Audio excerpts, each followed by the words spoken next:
The first openly gay U.S. Senator, Tammy Baldwin, D. Wisconsin, with Senator Jeff Merkley, C.O.R.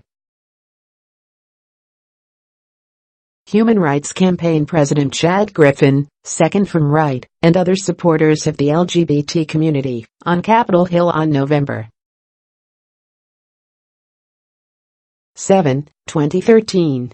Michael Reynolds EPA, by Charles W. Gossett and Andrew Reynolds. October 22 at 7 a.m. Many observers now expect a blue wave and a pink wave to wash over the 2018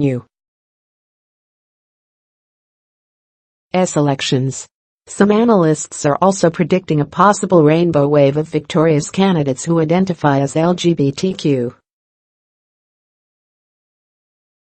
While a rainbow wave may reach further up the beach than ever before, it will hardly be an LGBTQ tsunami.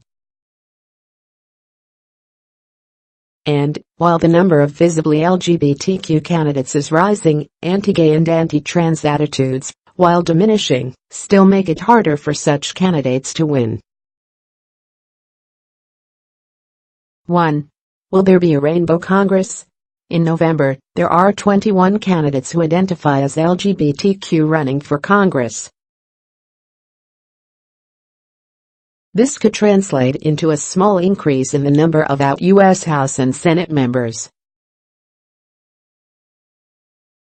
There currently are 7, Senator Tammy Baldwin, D. Wisconsin, and Representatives David and Cicilline, D.R.I. Sean Patrick Maloney, D-N.Y, Mark Pocan, D. Wisconsin, Jared Polis, D. Colorado, Kyrsten Sinema, D. Arizona, and Mark Takano, D-Calif.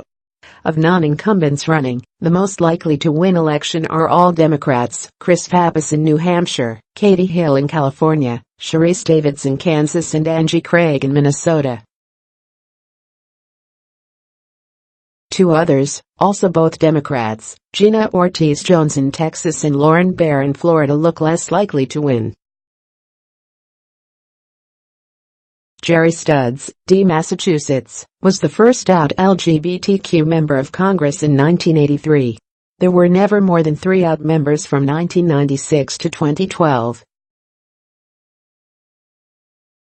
In that year, 8 served openly, but for the next 6 years, that high point dipped to 7.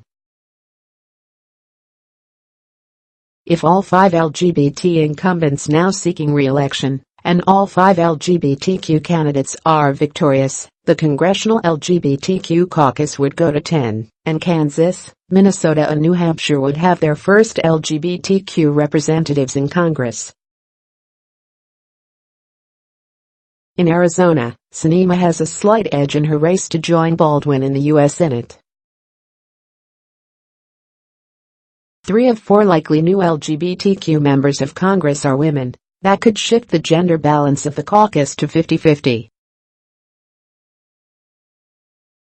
American women as a whole are more likely, 5.1%, to identify as LGBTQ than are men, 3.9%.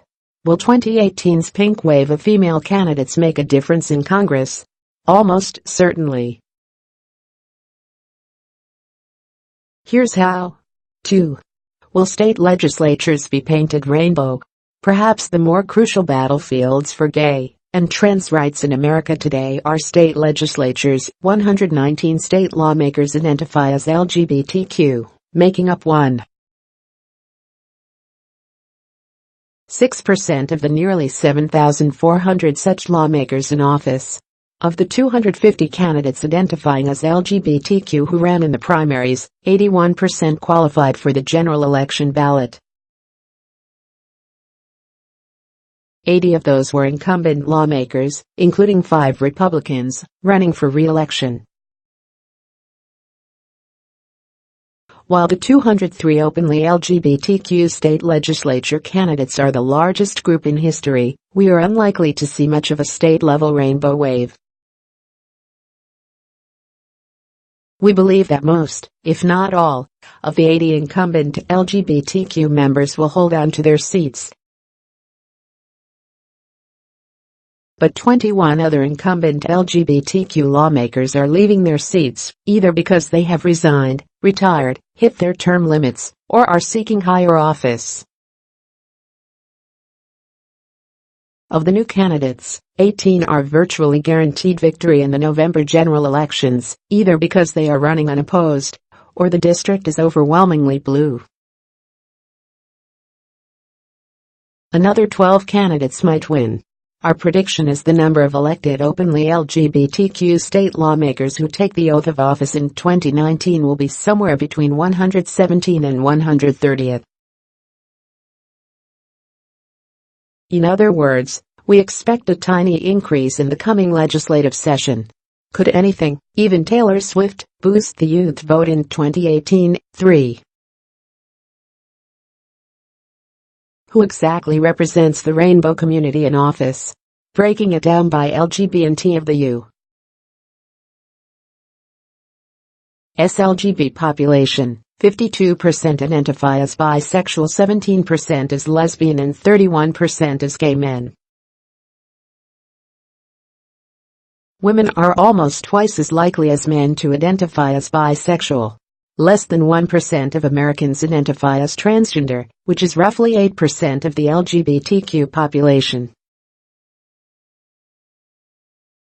But of the 203 openly LGBTQ candidates running for state legislative seats, 101 candidates, or 52%, identify as gay men, 83, or 43%, as lesbians, and 9, or 5%, as bisexual. 10 candidates identify as trans, 8 trans women and 2 trans men. Self-identifying bisexuals remain the most sparsely represented. By gender, while lesbian and bisexual women are likely to make small gains in Congress, that is less likely at the state house level. In 2018, 45% of LGBTQ state house members were women. That may hold steady or decline. Half of the members leaving office are women. 7 of the 18 highly likely new state house members are 2 women with paths to victory in New Hampshire are Lisa Bunker and Jerry Cannon, both of whom identify as trans women. Only one other out trans woman, Danica Roman, Virginia, has been elected to a U.S. state legislature. In the 2018 midterms, many more people are running, and far more seats are contested than we've seen for a generation. By race ethnicity, nearly 40% of LGBTQ Americans are non-white, but the LGBTQ caucus in Congress has only one minority member, in Takano of California. He may be joined by Davids, a Native American from the Ho-Chunk Nation, representing Kansas. As of 2018, whites constitute 85% of LGBTQ state legislature members. 6 new Latino and 2 Black LGBTQ state lawmakers are likely to be elected in November, but 4 Latino and 3 Black incumbents are leaving office. For context, 24% of all state legislators are women, who make up 51% of the U.S. population. 9% are African American, who make up 13% of the U.S. 5% are Latino, who make up 17% of the population, and 1% are Asian Pacific Islander, who make up 5% of the population. 4. So is the LGBTQ community accurately represented in U.S. politics? A growing percentage of Americans self-identify as LGBTQ, reaching 4.5% in the latest Gallup 2017 tracking poll.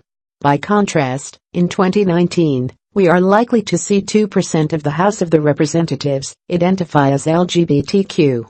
1 to 2% of the Senate, and 1.5% of state legislatures.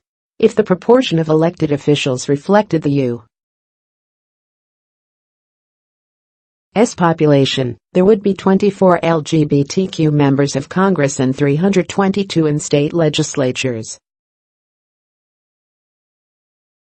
Why the gap? In part, it is because LGBTQ equality remains a partisan issue. Only a small number of out LGBTQ candidates are Republicans. In the rest of the democratic world, right-of-center LGBTQ politicians are being returned to office more often than left-of-center ones. LGBTQ rights in Europe, Australasia, and South America are losing their divisive partisan charge, but not in the United States. When it comes to LGBTQ representation in America, the sea levels are rising, but slowly. Charles W. Gossett is Professor Emeritus of Political Science at California State University, Sacramento. Andrew Reynolds is a professor of political science at University of North Carolina at Chapel Hill, and author of The Children of Harvey Milk: How LGBTQ Politicians Changed the World, Oxford University Press, 2018. The authors thanked Christian Correa for his research assistance. Full data available from authors.